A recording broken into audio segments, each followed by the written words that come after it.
The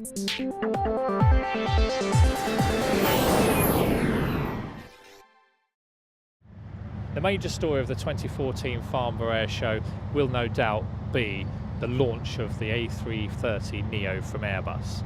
The aircraft has received orders for over 100 already. Air Lease was the launch customer with its 15 aircraft order, which is probably going to be extended in the near future. No surprises, AirAsia X came in for 50 aircraft. Again, Tony Fernandez hinted at a possible further order in the near future. Some people weren't able to order at the airshow because of the late approval from the board of Airbus Group. Intrepid, for example, may well come to the table. CIT also came to the table with 15 orders. So what's going to happen in the near future? Will residual values on the A330 CEOs or the 300 collapse in 10-15 years' time?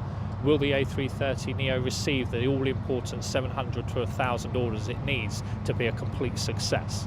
One thing is for sure, Rolls-Royce is a serious winner on this new aircraft with its Trent 7000, which has rather low R&D cost for a new engine.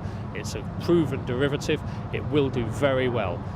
We'll wait and see, but for now, for 2014, the A330neo is the star.